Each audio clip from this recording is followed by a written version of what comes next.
నమస్కారం గురుగారు. మహాదేవ శ్రీమాత్రే నమః. గురుగారు, మనం ఏదైనా గుడికి వెళ్తే రావి చెట్టు అనేది చూస్తాం. అందరూ కూడా దాన్ని పూజించడం అనేది చూస్తూ ఉంటాం. అసలు రావి చెట్టుకి మన దగ్గర ఉన్న విశిష్టత ఏంటి గురుగారు?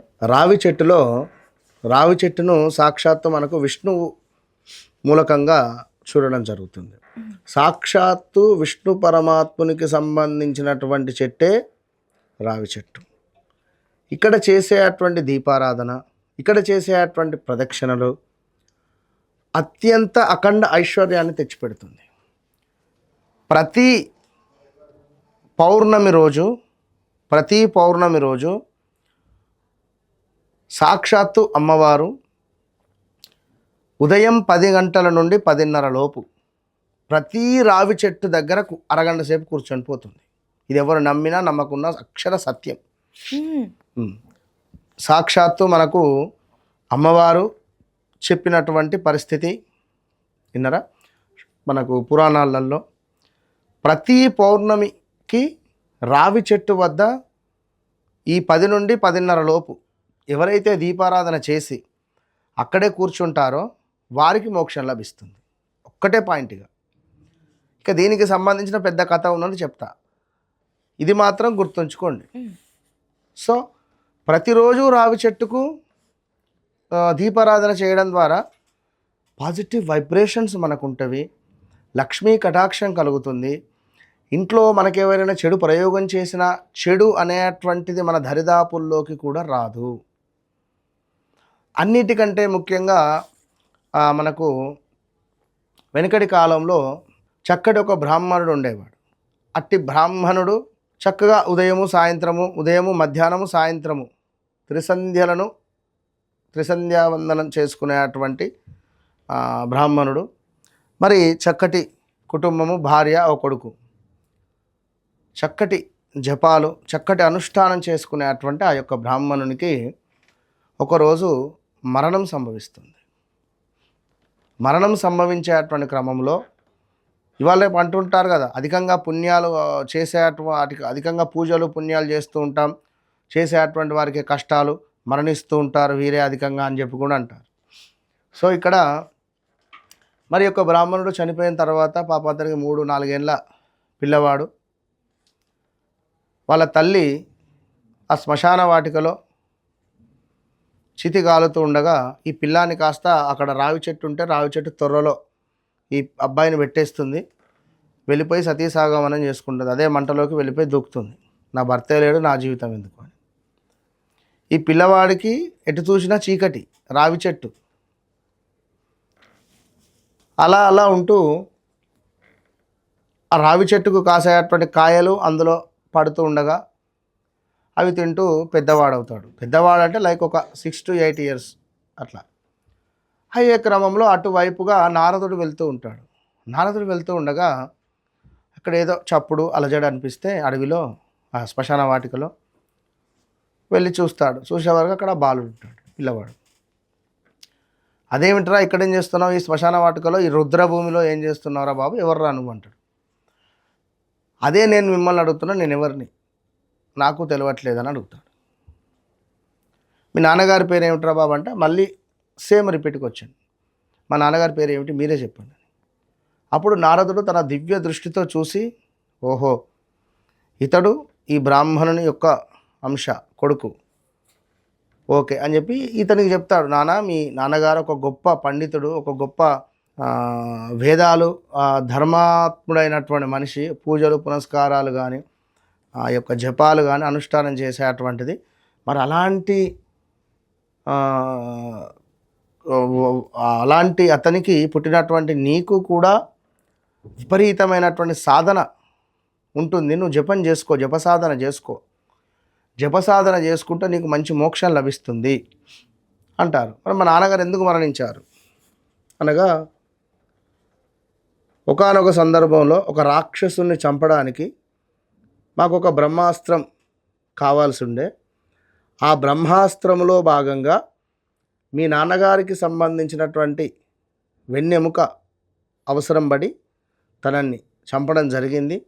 మరి అక్కడ కొన్ని లక్షల మందికి కానీ ఆ దేవతలకు ఎంతో పట్టి పీడించేటువంటి ఆ యొక్క రాక్షసుని చంపాలి అంటే ఒక గొప్ప సాధకుడు కావాలి అని చెప్పి చంపడం జరిగింది అని చెప్పి తన వెన్నెముకను తీసుకొని ఒక బ్రహ్మాస్త్రాన్ని చేసి ఆ యొక్క రాక్షసుని చంపారు ఆ యొక్క సాక్షాత్తు భగవంతులు అని చెప్పనగానే ఎంతైనా వీళ్ళ తండ్రే, ఇతనికి బాధ అవుతుంది.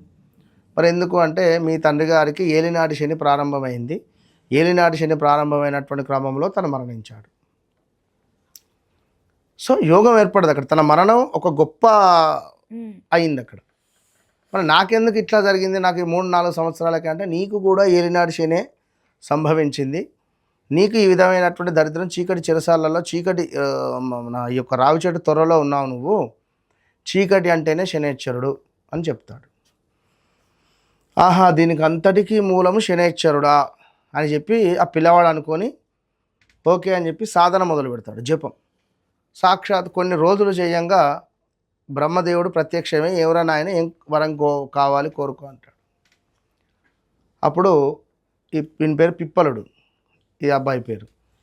ఈ పిప్పలుడు చెప్తాడు కదా, నేను ఎవరినైతే చూస్తానో చూస్తే వారు కాలిపోవాలి అని చెప్పినటువంటి వరం నాకు ఇవ్వమంటాడు. అట్ట ఎట్లా ఉంటుందిరా బాబు, అట్లా ఇవ్వరాదు కానీ అనగా ఇక అటు ఈశ్వరునికి అటు మన విష్ణువుకు కూడా ఆజ్ఞ తీసుకొని వెనుక వరం ఇస్తారు. ఇచ్చిన తర్వాత ఇక డైరెక్ట్గా శనేశ్వరుని దగ్గరికే పోతాడు ఈ పిల్లవాడు. శనేశ్వరుని దగ్గరికే వెళ్ళి శనేశ్వరుని మొత్తం ఎగాదిగా చూస్తాడు. చూడగానే శనేశ్వరునికి కాళ్ళు అంటుకుంటుంది. శనేశ్వరునికి కాళ్ళు కాలిపోతూ కాలిపోతూ కాలిపోతూ ఉండగా సూర్యభగవానుడు శనికి సంబంధించినటువంటి తండ్రి సూర్యభగవానుడు అక్కడి నుండి మొత్తుకుంటూ ఉంటాడు, అయ్యో నా కొడుకు మరణిస్తున్నాడు, ఎవరైనా కాపాడని అనేటువంటి విధంగా.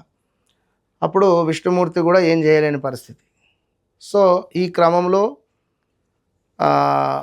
మళ్ళీ బ్రహ్మదేవుడు ప్రత్యక్షమై ఎవరైనా ఆయన ఎందుకు చేస్తున్నావు ఇట్లా, అసలు నీకేం కావాలి ఏమిటి అని అనగా, మా నాన్నగారు మరణించడానికి కారకుడు శనేశ్వరుడు, ఇప్పుడు నాకు ఈ గతి కట్టడానికి కారకుడు శనేశ్వరుడు, కనుక శనేశ్వరుడు మరణించాలి అనే విధంగా వాని లాజిక్, పిల్లవాళ్ళ లాజిక్.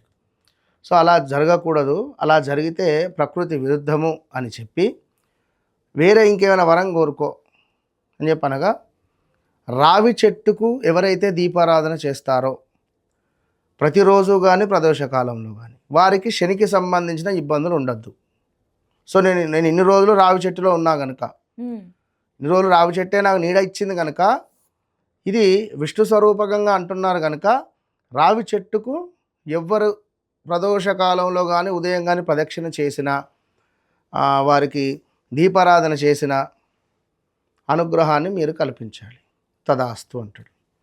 అన్న తర్వాత మరి రెండో ప్రశ్న ఏమిటి అని అనగా, ఎవరైతే 3-4 సంవత్సరాల లోపు ఉండేటువంటి వారికి కూడా ఏలినాటి శని ఇబ్బంది పెట్టద్దు అనేటువంటి విధంగా వరాన్ని తీసుకొని అప్పుడు ఆ శనేశ్వరునికి ఆ విముక్తి కల్పిస్తే, శని అందుకే అంటుంటారు కుంటివాడు అని, కుంటుకుంటూ నడుస్తాడు శనేశ్వరుడు. సో ఇంత కథ ఉన్నది. దీనికి సంబంధించి రావి చెట్టు అనేటువంటిది ఎంతో విశేషము, విష్ణు స్వరూపము. సోమవతి అమావాస్య రోజు రావి చెట్టుకు మొత్తము కూడా దారం చుడుతుంటారు 108 ప్రదక్షిణాలు చేసి. రావి చెట్టు చుట్టూ కూడా ఓం నమో భగవతే వాసుదేవాయ అనేటువంటి మంత్రాన్ని స్మరిస్తూ దీపారాధన చేయడం ద్వారా రావి చెట్టు యొక్క పుల్లలు ఎండిపోయి కింద పడినటువంటి రావి చెట్టు యొక్క పుల్లలను ఈ పుల్లలను సేకరించి ఇంటికి తీసుకువెళ్ళి చక్కగా కొంత నెయ్యిని వేసి ముద్ద కర్పూరం వేసి వీటన్నిటిని వెలిగిస్తే ఇందులో గుగ్గిలము లైక్ సాంబ్రాణి వేయడం ద్వారా ఈ పొగ ఇంట్లో వేసుకోవడం ద్వారా విశేషమైనటువంటి నెగిటివ్ ఇంపాక్ట్ కానీ ధనపరమైనటువంటిది కానీ, దుర్గా అమ్మవారికి ఒకవేళ ఈ పొగను మనం డొనేట్ చేసిన, మా అమ్మవారు దుర్గా అమ్మవారికి ఈ రాగి పుల్లలను తీసుకువెళ్ళి అమ్మవారికి నేను ధూపం వేస్తాను అని మనం ఫీల్ అయ్యి అమ్మవారికి ధూపం వేసినట్టయితే మీ జీవితంలో ఎలాంటి కష్టం ఉండదు, చాలా అద్భుతంగా ఉంటుంది. చాలా బాగా చెప్పారు గురుగారు, ధన్యవాదాలు. మహాదేవ శ్రీమాత్రే నమః.